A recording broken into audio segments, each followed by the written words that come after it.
speak, when I get a call, is it could have been easily me who died or who was caught up in the earthquake. So I'm grateful, I'm thankful because God took me out of the situation. I'm not special. The 300,000 people that died, I could have been one of them that night. But I wasn't. So I would be selfish for me not to use my resources, the lack of that I have. I don't have a lot, but I know people who do. I can knock on doors and I can make phone calls, I can write letters. And I can bring people together so that we can do something together. And that's what we've been doing ever since. So again, I'm grateful. Thank you for having me. Now, to start with this lecture,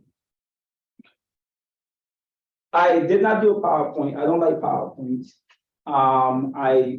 When I do my work, I talk like I'm teaching my class, right? So that's how I'm going. So there's a lot of people here. There's a lot of people that's listening to us. That's listening to us on Zoom. And you guys are expert, have a lot of knowledge about Haiti. Okay, stay with me. They need to see me? Okay. I don't think they need to see. They can? Okay. Yeah, they can. If you stand there. Okay, I will see. Yeah, I'm sorry. All right. So, I had a question. You guys know Haiti is first Black republic. Prior to the Haitian Revolution, prior to 1804, Haiti was the richest colony in the Americas. Right?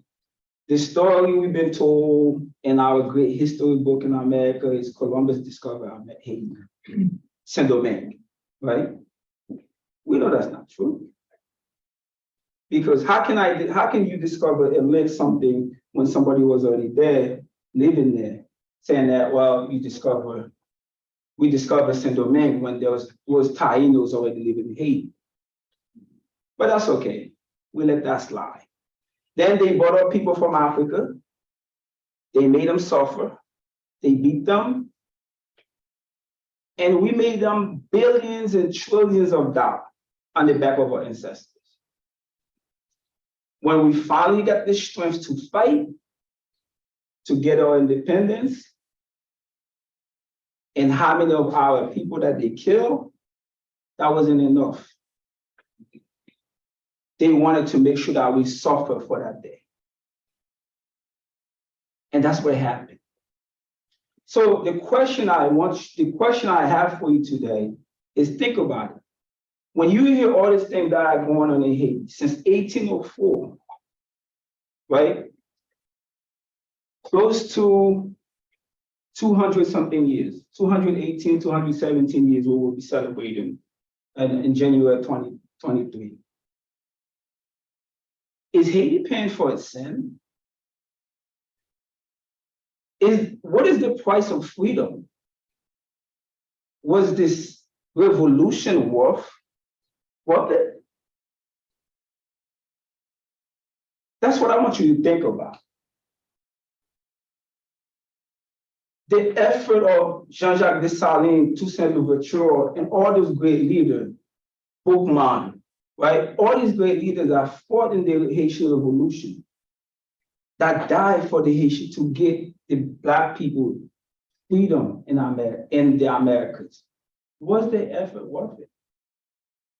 Did it happen? Why?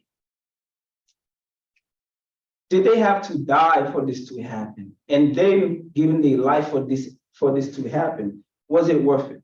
Because if you ask Haitian who live in Haiti today, Haitians don't love their land. They've been through too much, excuse me.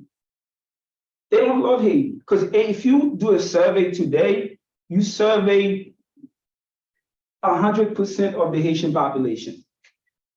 You know what they're gonna say to you?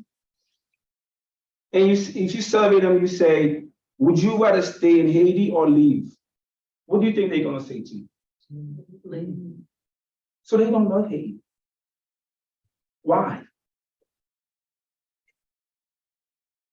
Why don't they love Haiti? Because they've been through too much. They seen too much. So today, I'm going to talk to you about why did I choose the title Haiti the Forgotten Pearl? How did Haiti become the Forgotten Pearl? And why do Haitians want to leave Haiti? But why do the rest of the world want to keep Haiti?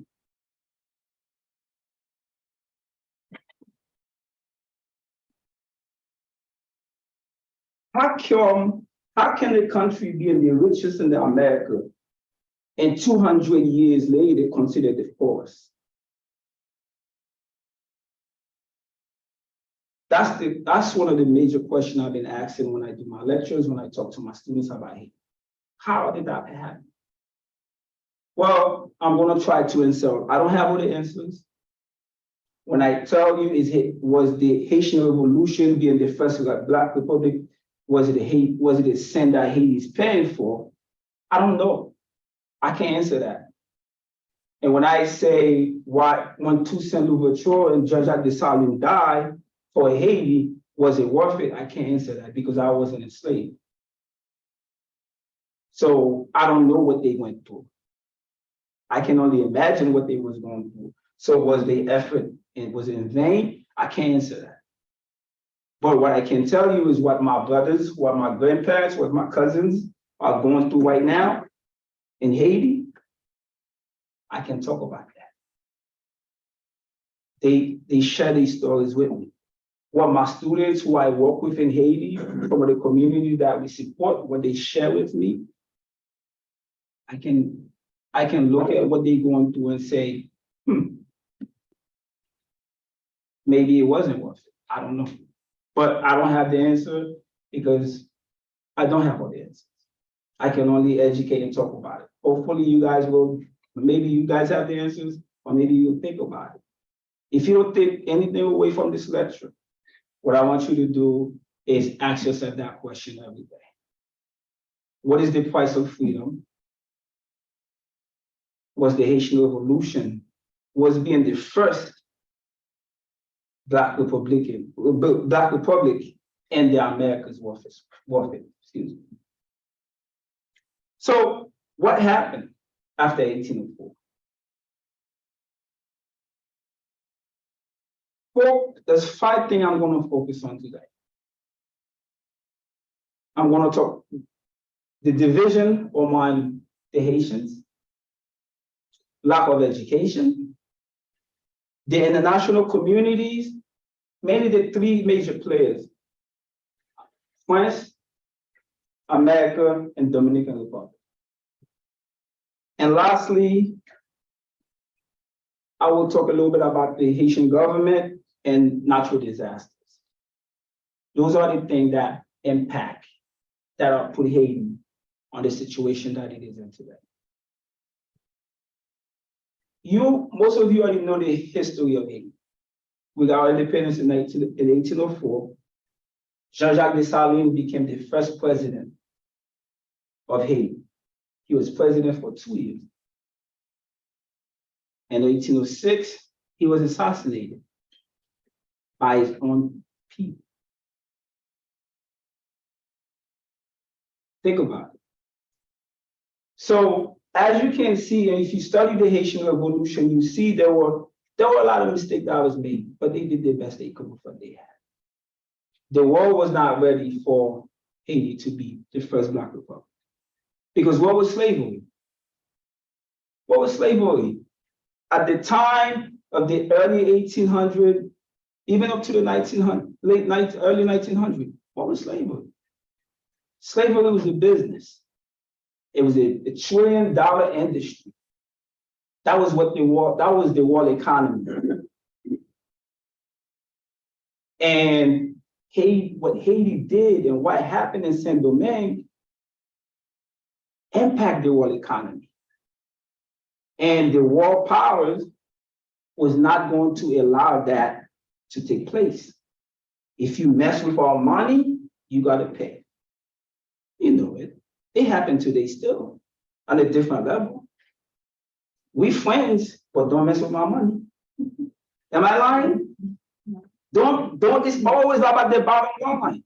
This is America. This is the world. Think about it. Most of the conflict that we have in the world today happened because of the bottom line, dollars and power.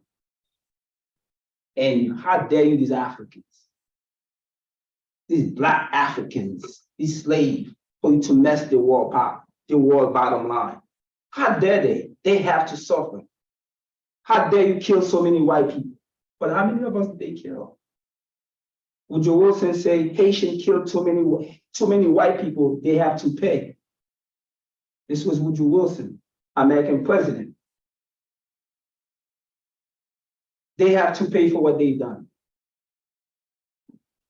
So after the independence, there's a couple things that happened that crippled the Haitians. Number one, the warfare of the Haitian Revolution destroyed the capital and the infrastructure of the Haitian economy. Haiti was the richest colony, made the French more money than any, made the French so much money, made the French the richest country in the world. Okay? The French did not want to give up Haiti. But the Haitians fought and died, and they was able to get their independence. But in that process, they had to destroy a lot of what made the country money, which was agriculture, the sugar plantation, the coffee plantation, the cocoa plantation, the rice plantation. They had to burn a lot of those plantations down so the French can see less value to allow, so that they will not come back to enslave them again. Okay, so that started the destruction of the Haitian economy. Haiti never really recovered from all that. The second thing is there was a lack of diplomatic and trade relations with other nations.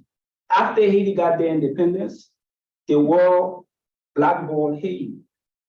The world powers, the US, France, Spain, Netherlands, England, they blackballed Haiti to the point where Haiti could not trade any of their crops, any of their goods, so that they can have an economy of their own.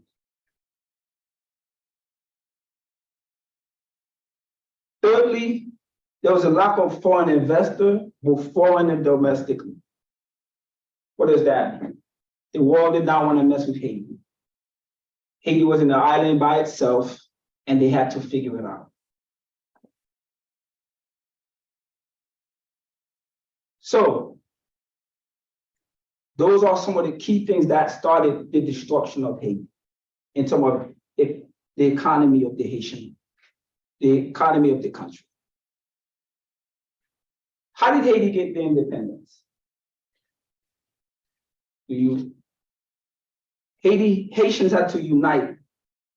If you remember, there were three groups in Haiti. You had the slave masters, you have some free blacks, and then you had the slaves.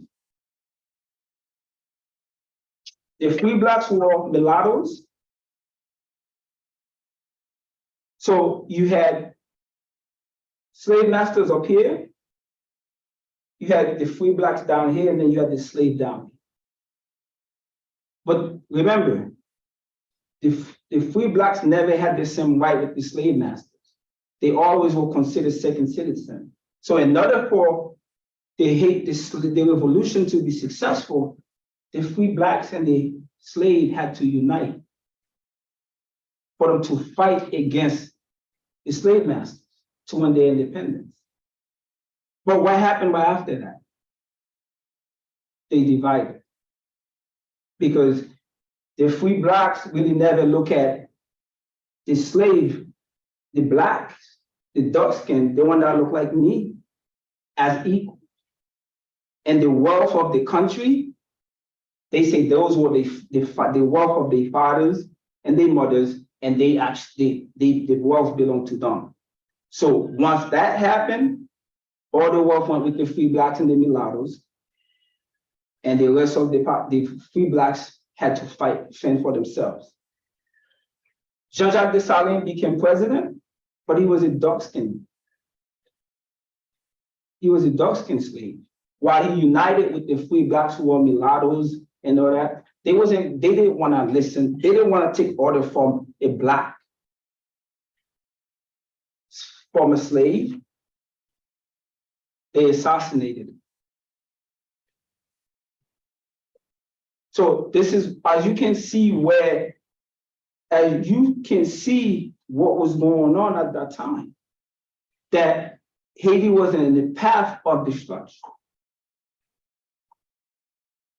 Secondly, colorism, right? I kind of mentioned it, right? That's what the division, and this colorism, this division continue to happen today.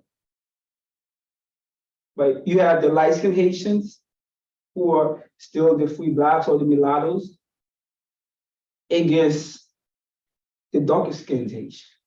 That division still exists today in Haiti. And lastly, you had the elite against the poor. They have and they have not. All the wealth of the country is up here with 1%. And then everybody else is down here. There's no middle class in Haiti. If my parents doesn't send money back, my cousins doesn't go to school. There's no free education. You can't start a business to be successful if you're a Black Haitian in that country. That is what's going on. Those things have been going on since 1806. And we're in 2023. Those things still going on. Lack of education. You have more than 64% of the population doesn't know how to read and write. That's a major problem. And why is that? Right? So they created a division. If you cannot pay for your children to go to school, they don't go to school. You guys know the stories. They don't know how to read and write. They can't afford to go to school. And what those children become? They become street children. They become gang members. They become child slaves. Child slavery still exists in Haiti today. It's a different form of slavery, but guess what? If I can't pay if I have a child, I can't pay for him to go to school. Guess what I do? I send him to live with the elite, to do domesticated work. And you think that the elite then would say, wait, let me invest in this kid, make sure you get an education? No. They cook, clean, wash clothes, and then after that, that's what they become. If they get a family and the elite that take them on. If not, they become prostitutes. The young ladies become prostitutes. The young men become street children, selling, hustling, stealing, or doing gangs. That's the nature of what's going on in the country. The education, and another thing that happened is that the language. There's always been creating this confusion. How do 100% of the population speak Creole, but everything is done in French when less than 40% of the population speak French? You can't even write French. Every major document you need to get done has to be done in French. You don't see a problem with that? The currency. You have two different, there's so much confusion on purpose. You have the gold and the dollar when most people don't understand or figure out what that means. There's so much confusion that has been created on purpose to make sure Haiti doesn't advance as a nation. Some by Haitians, some by the international community. Now, please don't think that I'm blaming all Haiti's problem on the international community or America. but America is dirty. Okay, so let's talk about it. Haiti got their independence in 1804. French came back and say, in order for me to recognize you, King Henry, in order for us to recognize you as an independent nation, you have to pay us 150 million francs, which today would equal to $21 billion.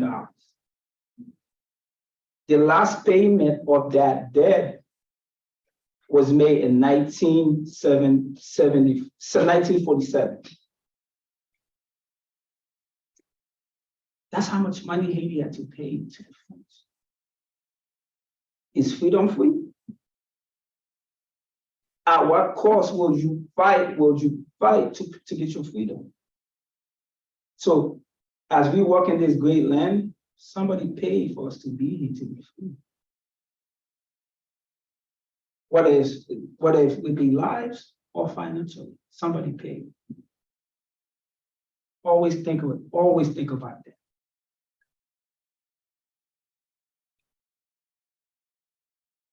Not only that, the French did not want to lose Haiti, to the point where they allowed their Louisiana Purchase to take place.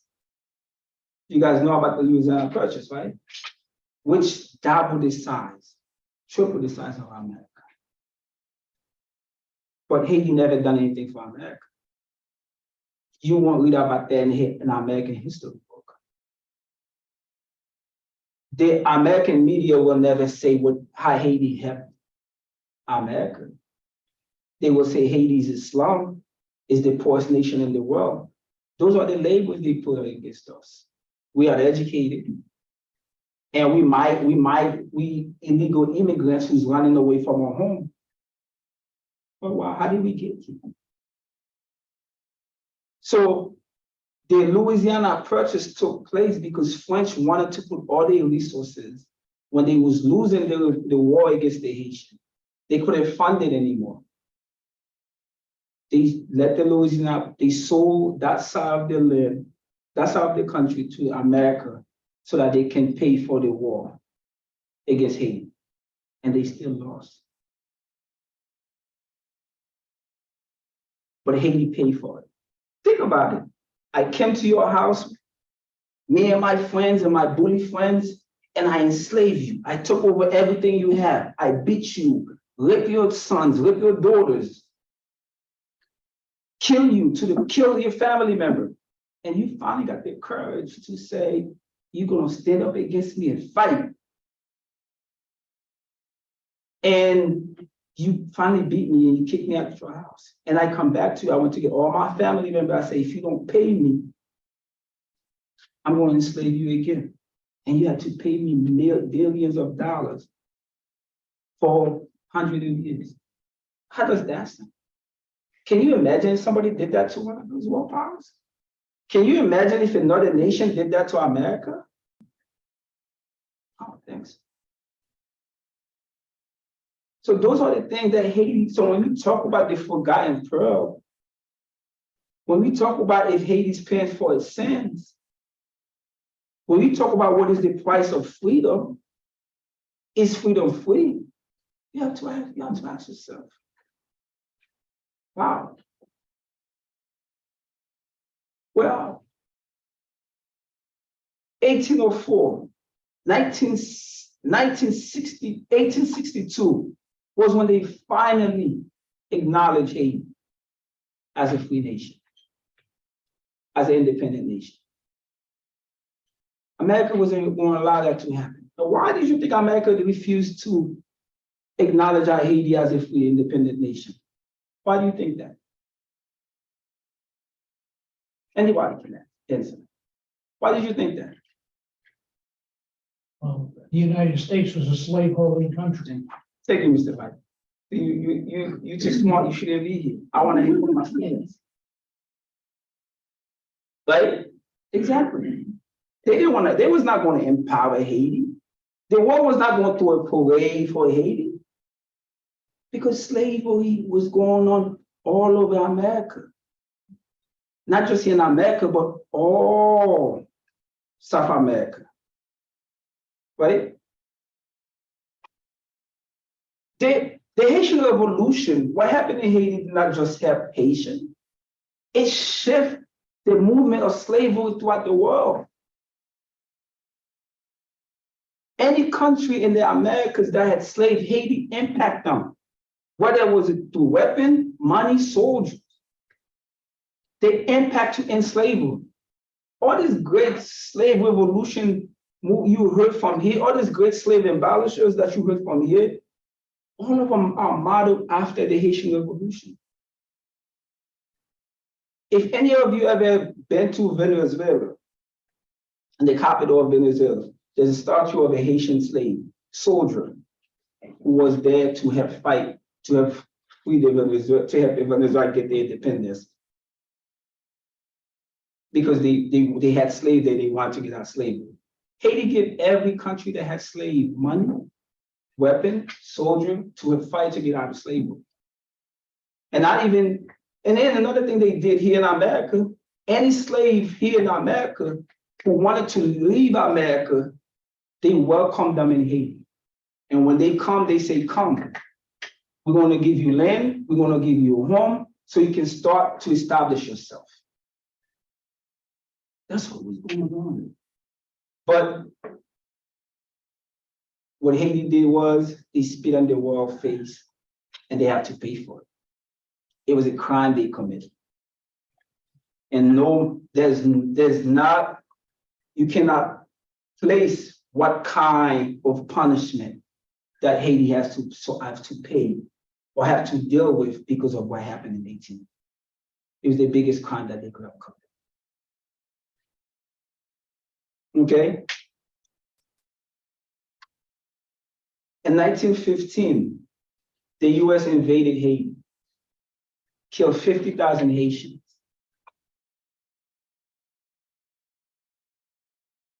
Why did they invade Haiti? They claim, oh, we couldn't take care of ourselves, so we needed help. No, that's not true. Because they wanted to control the Panama Canal, and they did not want the other country to come in to control that territory, so they was there. And also they wanted to control the Haitian economy. They came in, not only did they kill their people, but they controlled the Haitian economy and the banks, the Haitian banks. All Haiti's finances was controlled by America.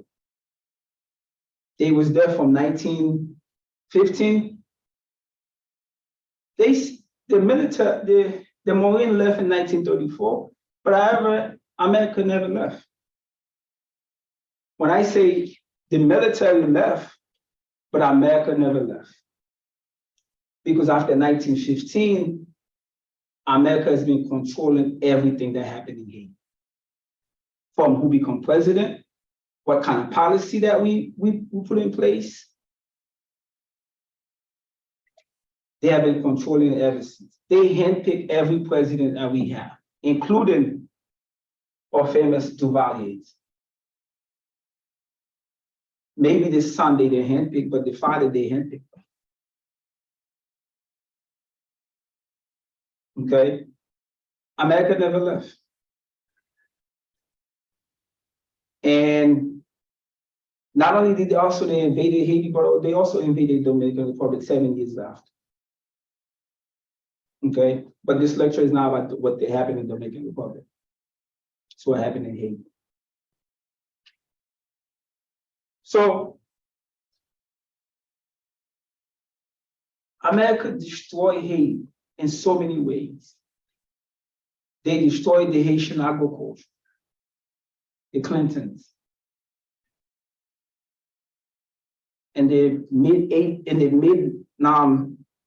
early 1980s, mid 1980s, the Clinton finally put the Haitian farmers out of business. How did they do that? The Haitian rice. Let me give you an example. You're a farmer. This is how you produce. This is how you feed your family. It's a long process for you to grow your crops, dry the rice, put it to the factories, and then sell it. The Haitian would sell the rice at, let's say, for example, $4 a bag. Well, Clinton coming out of Arkansas, as you know, Arkansas is a big state of rice. Most of the US rice come from Arkansas, is made out of Arkansas. They made a deal, made the US rice become the #1 manufacturing rice for Haiti. Have you ever been to Latibonite? Anybody here? Some people here originate from. Okay. So you know, Latibonite can produce enough rice to put for the poor Americans. Think about that. And what America did was they came in, they sell their rice at $2. So if the average in the early 1980s, if the average Haitian make $5 a day, and you have a family of 5 and you have children to put in school, now we're not stupid people. You make $5 a day, you need to feed your children. You go to the market you go shopping. What are you gonna do? You have $5 in your pocket. The rice, are you gonna buy the rice that's cost $4, or you gonna buy the one that's cost $2? You wanna buy the $2 rice, right? Well, that's how they put the Haitian farmers out of business. So when you see Haitian lead Haiti, when you see when you think about why so many people died in the earthquake in 2010, majority of those people were farmers. They didn't have nothing else to do, so they sold what they had left and they moved to Port-au-Prince, hoping for the Haitian dream, that they will find something better in Port-au-Prince. And Port-au-Prince became overcrowded, and that's what happened. That's where the poverty came from. Okay? One thing I forgot to mention about the education is Haiti suffered from a brain problem. What is that? When Papa Doc, Francois Duvalier, who ruled Haiti for a long time between him and his son, came in power. One of the things he did in the 60s was force majority of the people that know how to read and write that was educated out of the country. He did that because he didn't want anybody to challenge his administration. And he killed a lot of the educated people and he forced them to leave the country. So all of those are continue to add to the destruction of the people, of the country. Let's move forward.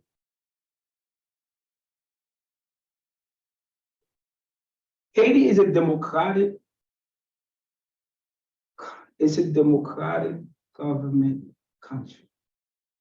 Democracy. The world, America, push for democracy everywhere. But democracy doesn't work in Haiti. Democracy doesn't work in Haiti.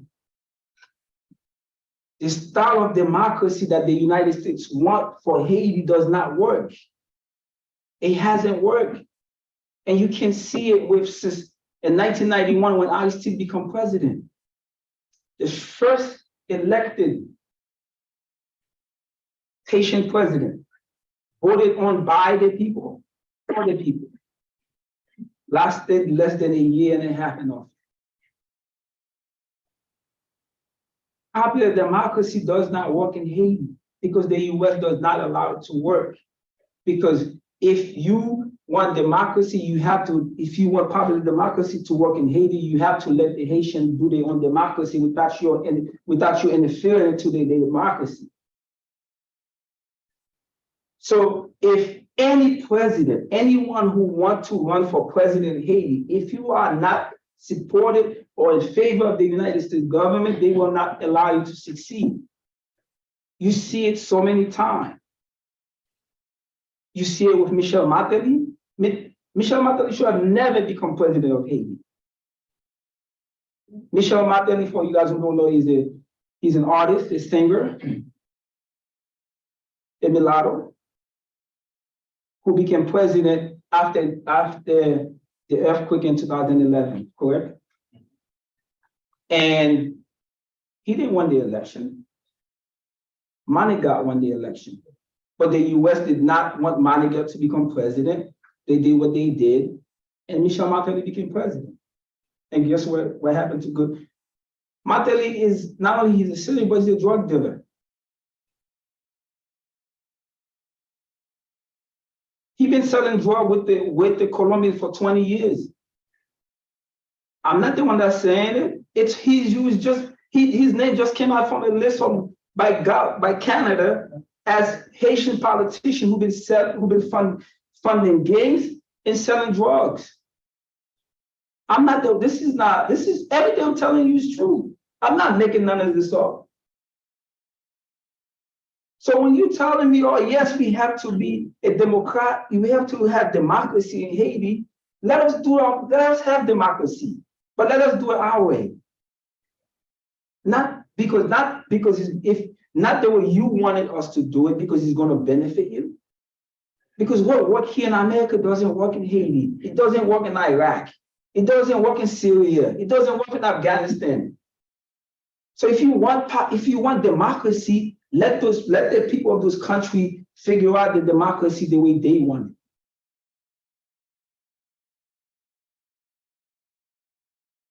That is what we've been going through as a nation, as a people. Let me stop right there about America.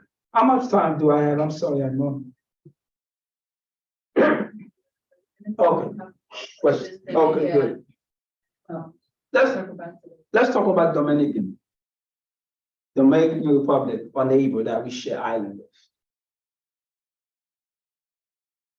As you guys know, going back prior Haiti, there was no such thing as Haiti. It was Saint Domingue.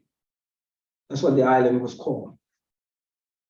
The French and Spain came.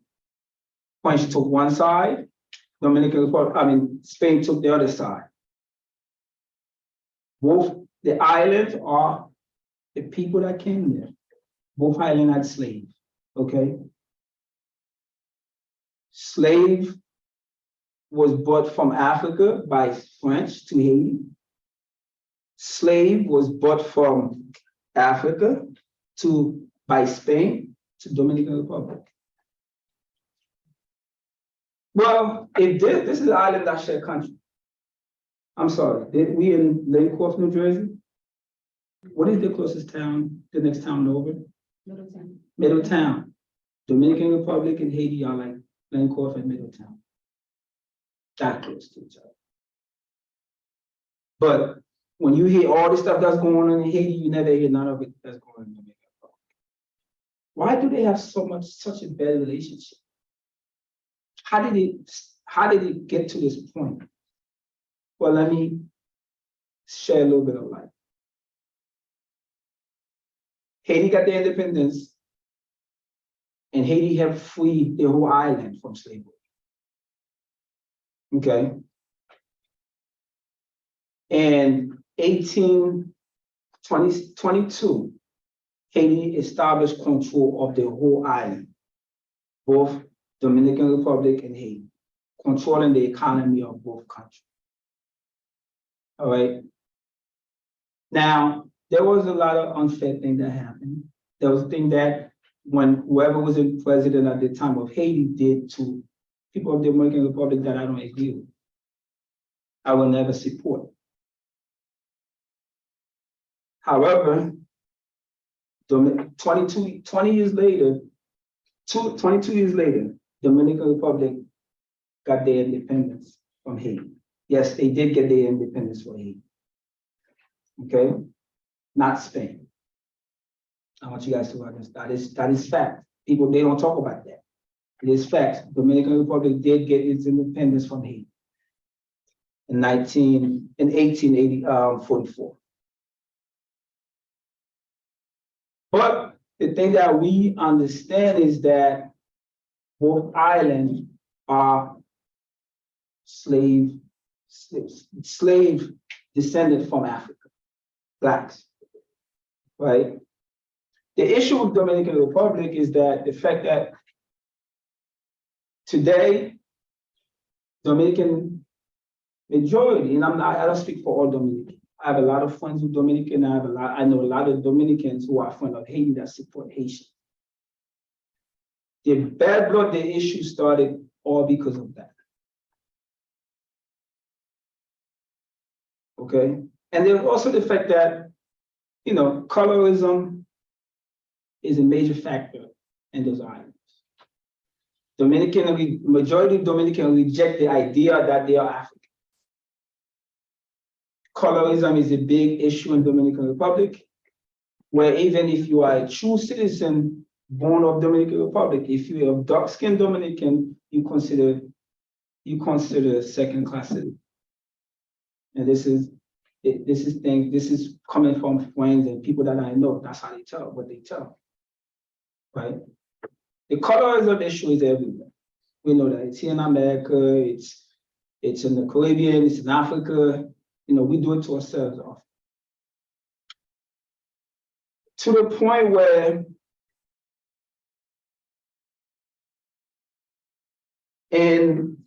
where a Dominican president, Trujillo, killed 30,000 Haitians in the border. Now, Trujillo was a dictator of the Dominican Republic who believed in colorism. He wanted a lighter nation. Okay, so if you was of darker skin and you was in the border and there's certain word you couldn't say in Spanish, that's how he was able to kill 30,000 Haitians. Now, keep in mind, what's interesting about Trujillo is that Trujillo's grandmother was Haitian. Okay, so the tension going back that far back. Now, the relationship have gotten better over there was time where the relationship got better. Dominican Republic really stood up and helped Haiti during the earthquake. It was one of the first, because they're so close and they have the resources, it was one of the first nations to help the people during the earthquake. And they did take on Haitians to help them establish and migrate to the Dominican Republic. But after that, the relationship continued going down, spiral down from there. Where today there's a mass deportation of Haitians from the Dominican Republic. There's close to, I would say, about 8,000 Haitians living in the Dominican Republic, legally and illegally. The mass deportation of Haitians in the Dominican Republic, the issue, I don't have a problem with if you're illegal, you get deported. It's the process. There's a lot of inhumane things that are being done in Haitian by the Dominican government and Dominican Republic. Because people, if they consider you Haitian, number one, when it's time for them to deport you, they beat you. Where I've seen and I've heard stories where there are women who are pregnant, they force them to have babies in the middle of the street and then ship them back to Haiti. I've seen where they beat a Haitian man who was illegal. I mean, to the point where they kill him. Right? So they don't like and they don't want Haitians in the Dominican Republic. But it's not everybody. It's the government, and there's a large group of the population. Now, keep in mind, yes, Dominican is doing well economically, but the Dominican economy is supported by Haiti. All the goods are supported by Haiti. That's who they trade with. 98% of Dominican goods are sold in Haiti. So if Haitian doesn't, you treat us like that, but if we don't support you, we'll put you out of business. You don't have an economy. Yes, they do have a good, they do have where people come and vacation and economy. Yes, people do vacation. However, that's not enough to support the Dominican economy. That's why majority of the goods are sold in Haiti. So if the Haitian doesn't support them, what they gonna do? To the point where the president is building a wall. He stole the Trump idea. He's building a wall to keep Haitian out. And the interesting about it is, guess who's building the wall for him? Haitians. Okay, so that's what's going on. It's not funny, but that's the reality of the situation. Haitian is not wanted throughout the world. Okay, when they leave Haiti, people don't leave their home because they want to.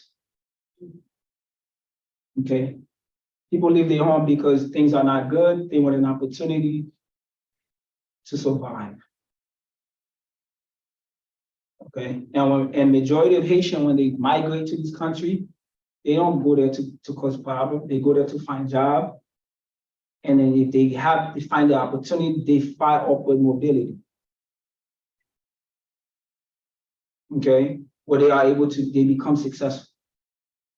The Haitian diaspora is one of the most successful group of people in the world. What I mean by that is people that leave Haiti, once they leave, they find mobility where they go to school, they get educated, they become doctors, lawyers, and they become citizens who contribute to the economy of that country they are in. Okay, so it's unfortunate of the situation that's going on in India, and it's not going to get any better anytime soon. Okay, not when you have Haitian leaders who steal from the Haitian people and go build and invest in Dominican Republic. Okay, that's what happened. So that's what the situation is with Dominican Republic. The Haitian government, which is the fourth issue, as you guys know, the Haitian government hasn't been stable since after the Haitian Revolution. There's always been an issue to the point where the government kill, people within the government kill, Jean-Jacques Dessalines as the first president. Today, excuse me.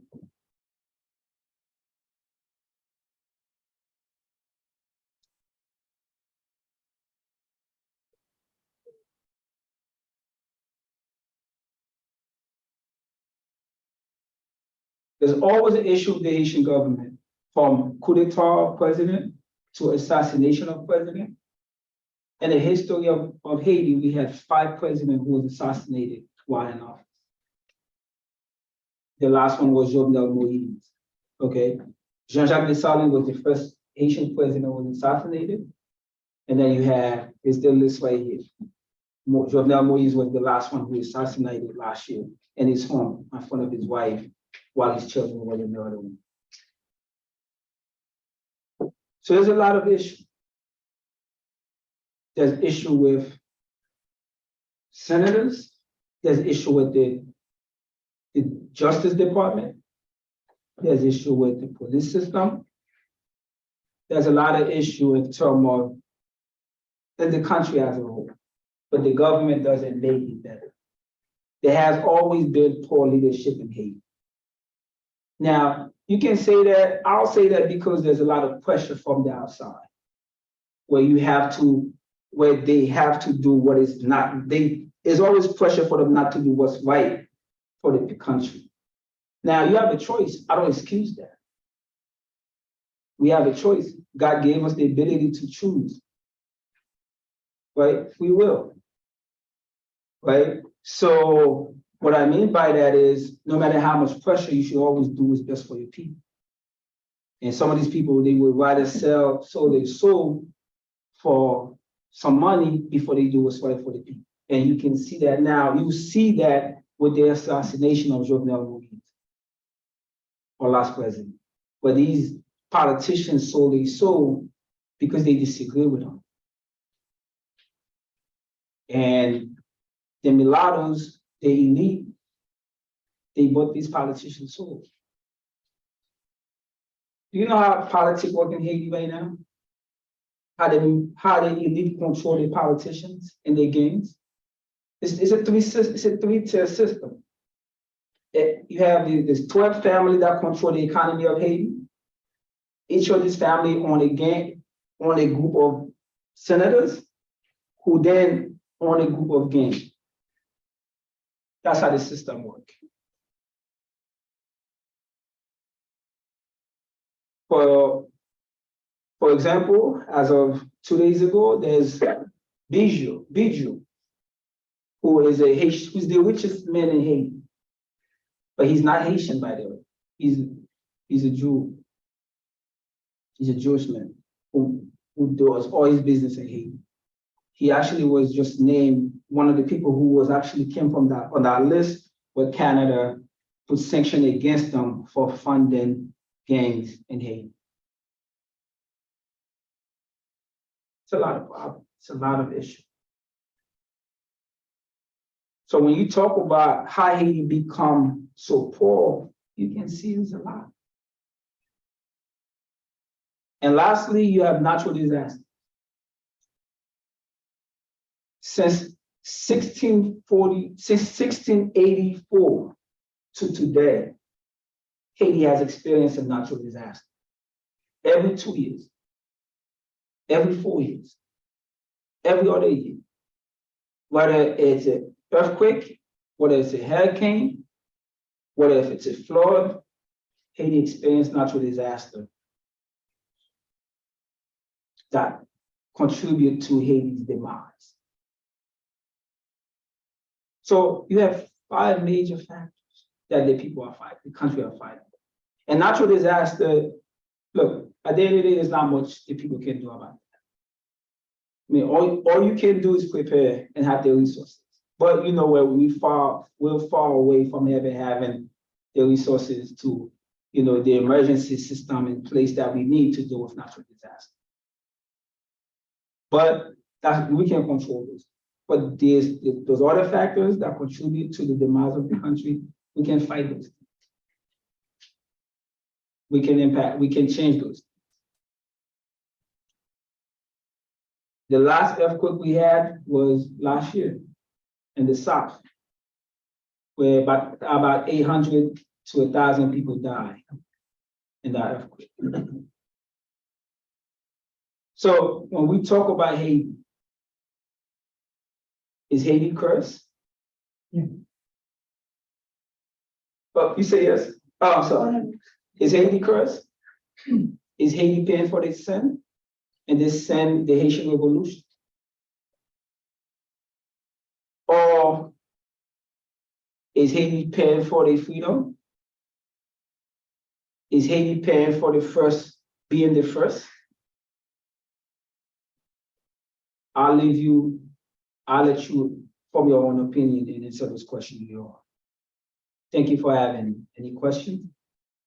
Before I ask question, let me share a quick video of my organization, some of the work that we've done so you guys can see.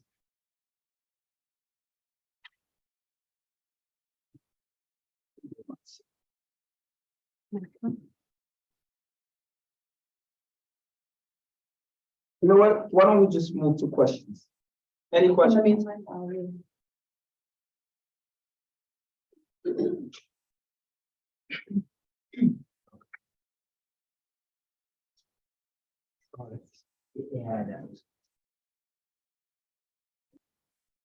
you have any questions, just or your thoughts, just write them down so that way it could be concise and quick enough, so, or understand the questions enough, so that way Dr. Marcellus or anyone who can provide insight.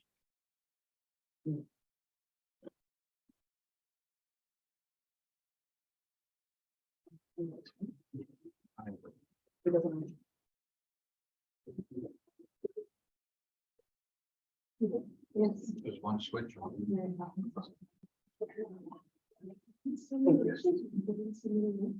Let's see if we got this. January 12th marks 12 years of the devastating earthquake that took place in Haiti, of a magnitude 7.0 that impacted the infrastructure and claimed hundreds and thousands of lives, and changing the everyday life in Haiti. No one could imagine what was to come, what the future would look like, and how we would recover from this devastating earthquake. Despite the political turmoil, the most recent earthquake, there is still support, there is still assistance, and there is still hope for Haiti. The children of Haiti are grateful. The children of Haiti are full of hope and full of aspiration to what they can accomplish tomorrow. And we will continue to work. We will continue to fight. We will continue to advocate for the people. Over the past 12 years, we've done medical missions. We've sent supplies. We've had the opportunity and the pleasure of going and visiting with the people and helping the people and literally nursing the people back to health, supporting doctors and the nurses, providing support year-round. All of these things matter. All of these things are appreciated, and most importantly, all of these things are needed. And only Lord knows what's to come. But I can tell you that we will be ready for it, we will be prepared, and we will be there. They need us. If we don't come back home to help home as Haitian people, as descendants of Haiti, who will? If we don't care for ours, who will? Même m'a lancé appel ça avec le monde entier. T'as 5 organisations, fondations ça. L'on prend CAMAC, on prend nos aides pour Haïti, et puis à côté de Madame Caroline qui a cherché sponsor. Si nous avons 5 organisations comme ça, qui va venir chercher bagaille pour tête yo, qui ouais yo même qui ouais mon avant. Vous comprenez? Différence, bon grande différence. Grande différence là, oui, nous porter cœur, nous pas nous cœur non, c'est pas médicament. Nous senti nous pas nous faute là bas, nous c'est cœur nous venir faute. Maintenant mon a vinn l'hôpital n'a pas manger, c'est mon entend de venir manger, nous pas manger, nous pas au prêt. Alors, mes différences là, nous fait en pile que l'autre patron fait, m'pas contre si on va faire. Nous d'ailleurs tout monde qui attendait, tout monde qui regarder là. Quel que soit côté sur planète Terre, on t'a copié sous fondation Kama et nous aider pour Haïti et de la part de Madame Caroline associée.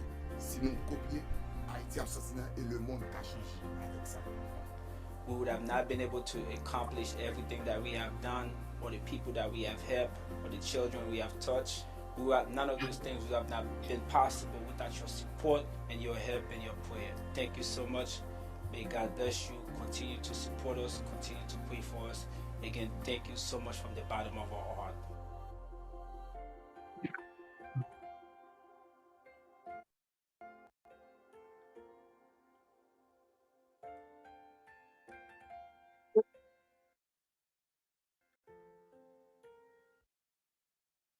We ask questions and answering the questions, we think about the theme itself, transcending division, and how that implies or it's connected to Dr. Marcellus' presentation. I was just going to ask you, you mentioned the number of divisions among Haitians themselves, divisions of color, of wealth, of language, of region, and so forth. I'm wondering what ideas you would have to try and begin mitigating those differences so that Haitians can present the united front to the world. Haiti was founded on unity. Haiti was able to gain their independence on unity. We need to go back to that unity.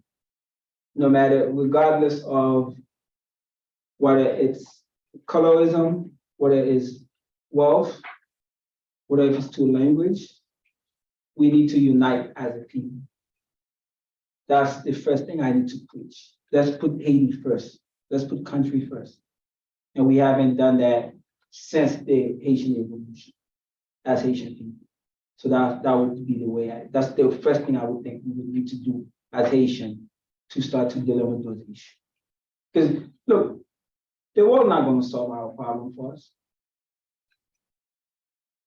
No one is going to come to your house to clean your house for you if you leave your house dirty. You got to clean your house. Haitian need to invest back into Haiti. And we need to own up to say this is our country, no matter how much money we have, no matter what we look like, and come together. We need to stop being greedy. And we don't need the international community have done enough. We don't need them anymore. Let's leave Haiti where it is. Let Haitian deal with it. We start at zero, we'll figure out a way. But for us to do that as a Haitian people, we have to come together and put our differences aside. And then we can start moving forward in the right direction. Do you have any idea of what kind of mechanisms could be set up to start moving in that direction? Communication. Communication. That's the first thing. Right? Let's bring everybody together at the table and communicate. Dr. Marcellus, I have a question or comment for you. First, thank you very much for this informative presentation that you gave us.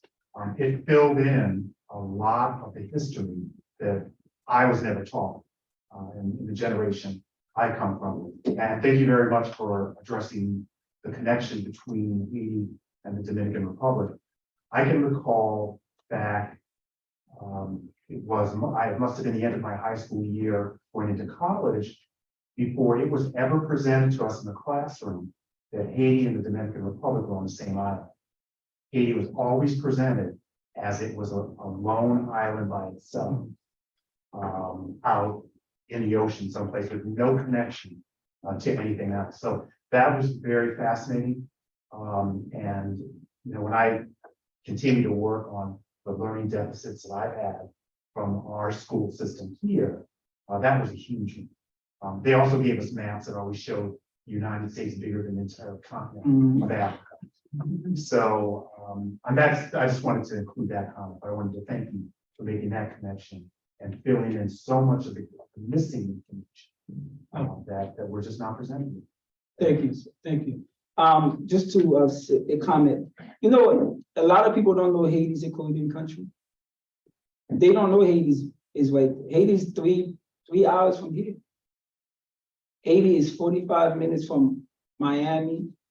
Miami to Haiti is 45 minutes. Most people, a lot of people you talk to don't know where Haiti's located.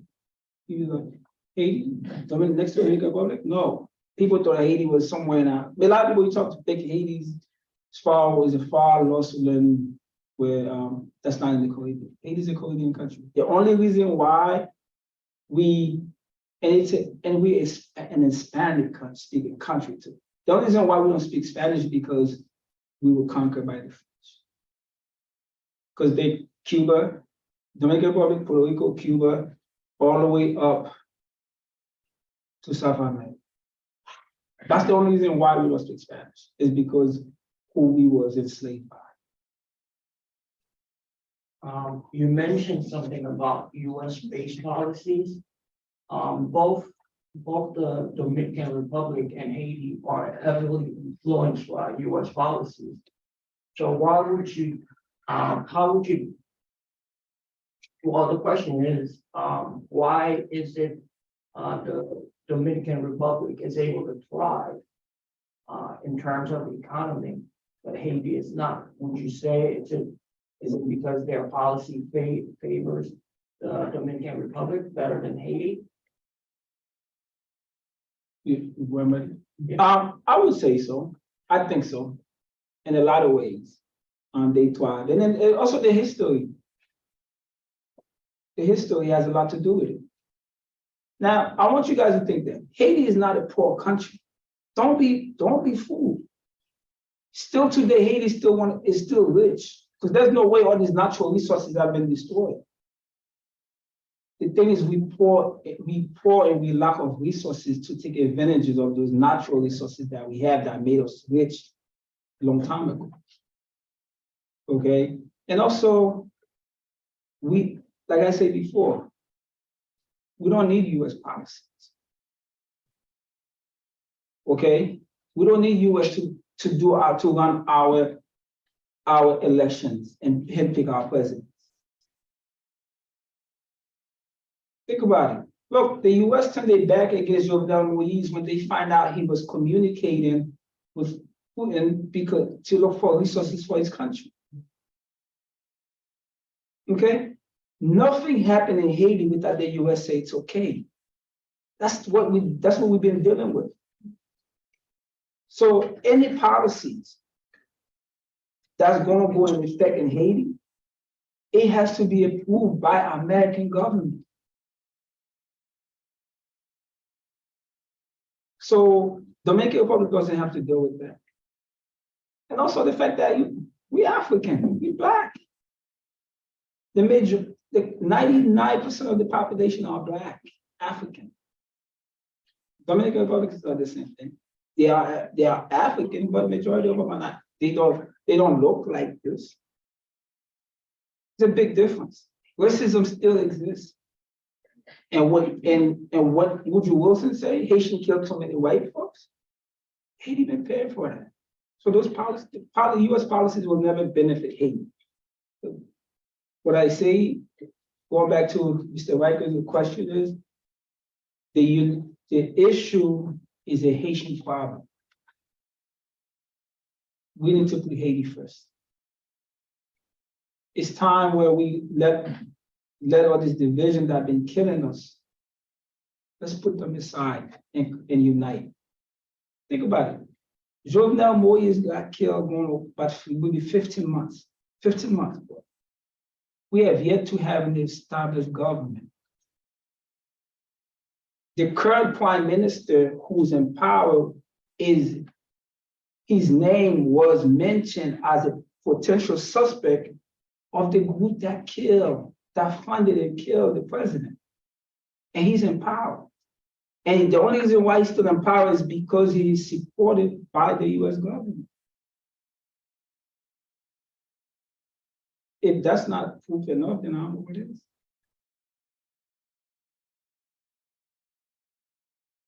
I have a comments and question. I think one of the Mr. Johnson, it's a lot of people still don't know, the island Hispaniola shared, the two countries shared the island. So, but rarely you hear anybody say Hispaniola if they refer to the island. So yeah, they always say it's two different countries, and Dominican Republic is just an on island, and then Haiti is one. It's one island, two countries share. And if we're talking about transcendent division, yeah, I mean, you did a great job highlighting some of the divisions between Haiti and Dominican Republic and the US. There's so many, and it's just like, it's so hard to pinpoint, where do we start?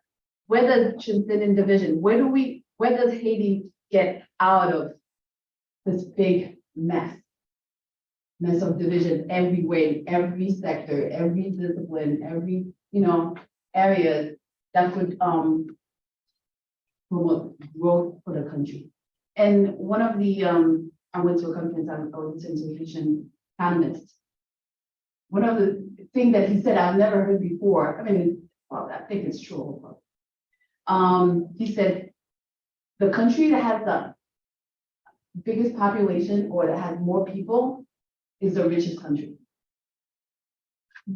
If you think about it, it's the wealth of knowledge, skills, the population, the labor, like you have the force. So technically that's what it is, not just the country, the small population, but they, it's true in a sense, but where the people are, where the country, that's where the power is, and that's where the riches. So technically, when he was saying Haiti as a country it has the biggest population in the Caribbean. But then again, it's the poorest. So there are just so much, and just like you said, or maybe a lot of us, we already know, even though Haiti has the title of poorest country, it's not really the poorest country. When you really think strategically, or if you think about if you do an analysis of the country itself, it's not on every level, regardless if you're talking about natural resources. If you are talking about agriculture, I'm from that side of Haiti, that's where we can feed the whole Caribbean with rice only. If trade policy was good, if we were not competing with US rice, if like there's so many things that could be done. Haiti is not stuck where it is just because, and it's true. Until there's a will, regardless, including the will from the local government, the local people, and then the international world, especially the international world, that has a great influence in the country. Once there's that will for change, it will happen. In the meantime, we're gonna seem like we're stuck some way, somehow. The question is, I mean, with all this mix of division, because it seems like there's a lot of negative within the topic itself, or when you talk about it. So now, where do we start as far as to transcend division or get out? What would be the priority? What would be the first thing of focus within this mix of division in order for the country to thrive and get out of that era? Well, like I say, my main thing is coming together. And also allowing the diaspora to be involved in Haitian affairs in Haiti. The diaspora has been excluded forever. They've never had a voice. The diaspora needs to have a voice. Because number one, the diaspora contribute to 98% of the Haitian economy. Right? That's what the Haitian economy is. That is the Haitian diaspora. The only time they need us, the government or anyone who's in charge or who's in power need us, is when there's a disaster, when they need money or when they need help. Other than that, when it comes to the day-to-day operation, investing in businesses, we're not allowed. That's what I mean by let's put the agenda of having the country first. Unity. Let's unite. Let's put our differences apart, aside, and let's come together as people, as children of this Arlene and Christophe, just like those guys did, right? You had Christophe, and you had the slave, and you had the free blacks, and the mulattoes. They came together for one common cause, and you saw. And when they came together, you saw what happened. There's nothing greater than overcoming slavery. So those issues that we're going through, we can overcome them if we unite. So that's why we've been so divided. That's why you see the way the country has been going ever since after their independence. That's the only time in the history of Haiti that we united as a people, was during the Haitian Revolution. Once that was over, everybody went their part. The mulattoes, they did their own thing because they wanted to control. And then the blacks, they did their own thing. Let's put color, let's put money, let's put religion, let's put all those things aside. Let's come together and unite. And then we can start seeing change.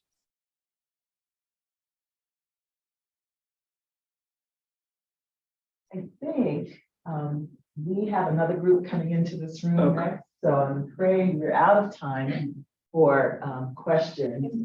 There was one question. There was one question in the chat about how can we support your cause. Well, the cause is big. Yeah. The fight is a fight. It's a lot of them. There's a lot of fight. There's a lot of causes. Support local organizations that are working. Okay. Organization like this good organization, New Jersey Partners. my organization, support local organization, whether if it's to, if you have financial resources or your time or your energy. And also talk about Haiti and pray for Haiti. Those are the way that you can support the cause. For my organization, you can go on our website, NewJerseyforHaiti.org. You can find us on social media. We are on Facebook, Instagram, Twitter. Please find us. You can support us and follow what we're doing. If you know of any Haitian migrants who are here, we will be doing a holiday drive for them. We do have some resources that we want to support them. We have been working with the migrant who came last year on the Texas Bridge, and we have a large group of them that are here in New Jersey. So if you are able to support, if you know any attorneys or paralegals who want to help, those people need a lot of help, right? Just to file for an asylum application costs $1,300 to $1,400. These people don't have any money. Okay, they don't have a social security card. They can't find jobs for them to pay. They don't have apartments, so they don't have clothes. They have, a lot of them are children. So if you have resources you can help, let's you can reach out to us. We can tell you ways you can help. Okay, but the biggest thing is pray for Haiti, keep Haiti in your prayers, and let's continue to do the work. Let's educate each other. Thank you for having me.